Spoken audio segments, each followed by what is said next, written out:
ನಿಮ್ಮೆಲ್ಲರಿಗೂ ಗೊತ್ತಿರೋ ಹಾಗೆ ಇವತ್ತು ನಮ್ಮ ಉಮಾಪತಿ ಅಣ್ಣ ಅವರ ಬರ್ತ್ಡೇ ಒಂದು ಸೆಲೆಬ್ರೇಷನ್ ನಡೀತಾ ಇದೆ.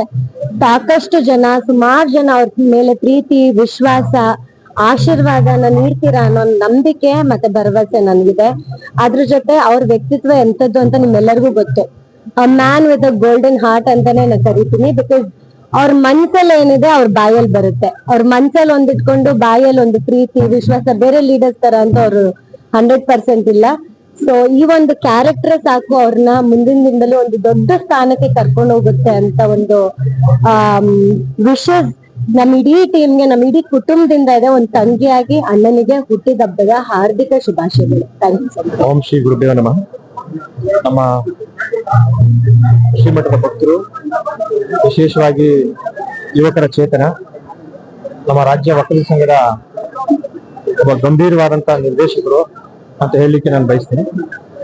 ಉಮಾಪತಿ ಶ್ರೀನಿವಾಸ್ ಗೌಡರು ಇವತ್ತು ಅವರ ಹುಟ್ಟುಹಬ್ಬವನ್ನ ಅವರ ಅಭಿಮಾನಿಗಳು, ಅವರ ಸ್ನೇಹಿತರು, ಬಂಧು ಬಳಗದವರು ಬಹಳ ಪ್ರೀತಿಯಿಂದ, ಹೆಮ್ಮೆಯಿಂದ ಆಚರಣೆ ಮಾಡೋ ಸಂದರ್ಭದಲ್ಲಿ ಅವರಿಗೆ ಭಗವಂತ ಹೆಚ್ಚಿನ ಶಕ್ತಿಯನ್ನು ನೀಡಲಿ ಅಂತೇಳಿ ನಾನು ಪ್ರಾರ್ಥನೆ ಮಾಡಿಕೊಂಡು, ಉಮಾಪತಿ ಗೌಡರು ಒಬ್ಬ ನಿಷ್ಠಾವಂತ ಯುವಕ.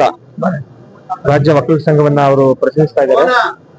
ವಕೀಲರ ಸಂಘ ಸಮುದಾಯಕ್ಕೆ ಆರೋಗ್ಯಕರವಾಗಿ ಸೇವೆ ಮಾಡಬೇಕು ಅನ್ನೋದು ಅವರ ಹೆಬ್ಬಯಕೆ. ಆ ಯುವ ಶಕ್ತಿ ಇರೋದ್ರಿಂದ ಅವ್ರನ್ನ ಜನರು ಕೂಡ ಬಹಳ ಪ್ರೀತಿಯಿಂದ ಆಯ್ಕೆ ಮಾಡಿದ್ದಾರೆ. ಅವರ ಒಂದು ನೇತೃತ್ವವನ್ನ ಎಲ್ಲ ಯುವಜನತೆ ಬಯಸ್ತಾ ಇದ್ದಾರೆ. ಹಾಗಾಗಿ ಉಮಾಪತಿ ಶ್ರೀನಿವಾಸ್ ಗೌಡರು ಇನ್ನು ಮುಂದಿನ ದಿನಗಳಲ್ಲಿ ಕೇವಲ ವಕೀಲರ ಸಂಘಕ್ಕಷ್ಟೇ ಸೀಮಿತವಾಗದೆ ಒಂದು ಕ್ಷೇತ್ರವನ್ನ ಪ್ರತಿನಿಧಿಸುವಂತ ಒಬ್ಬ ಶಕ್ತಿಯುತ ಒಬ್ಬ ಯುವ ಮುತ್ಸದಿಯಾಗಿ, ಹೋರಾಟಗಾರನಾಗಿ, ರಾಜಕೀಯ ಪ್ರತಿನಿಧಿಯಾಗಿ ಬೆಳೀಲಿ ಅಂತ ಹೇಳಿ ಶ್ರೀ ಮಹಾಮೇರು ಪಂಚಗಣಪತಿಯಲ್ಲಿ ನಾನು ಪ್ರಾರ್ಥನೆ ಮಾಡ್ಕೊಂಡು ಅವರಿಗೆ ಹುಟ್ಟುಹಬ್ಬದ ಶುಭಾಶಯಗಳು ಕೋರ್ತೇನೆ. ಉಮಾಪತಿ ಅಣ್ಣ ಒಂದು ದತ್ತಾಡ ಇರೋ ಕಾರಣದಿಂದ ಇಲ್ಲಿ ಬೊಮ್ಮಾಳಿ ಕ್ಷೇತ್ರಕ್ಕೆ ದತ್ತಾಡ ಬಂದಿದ್ದೀವಿ. ಅಣ್ಣಂದು ದತ್ತಾಡ ಸೆಲೆಬ್ರೇಟ್ ಮಾಡ್ತಾರೆ, ತುಂಬಾ ಖುಷಿ ಆಗ್ತಾ ಇದೆ. ಅಣ್ಣನು ನೆಕ್ಸ್ಟ್ 2028ಕ್ಕೆ 100% ಬೊಮ್ಮಾಳಿ ಕ್ಷೇತ್ರದಲ್ಲಿ MLA ಆಗ್ತಾರೆ. ಬಡವರಿಗೆ, ರೈತರಿಗೆ, ಎಲ್ಲರಿಗೂ ಒಳ್ಳೇದಾಗುತ್ತೆ. ಎಲ್ಲ ನಮ್ ಪ್ರೀತಿ.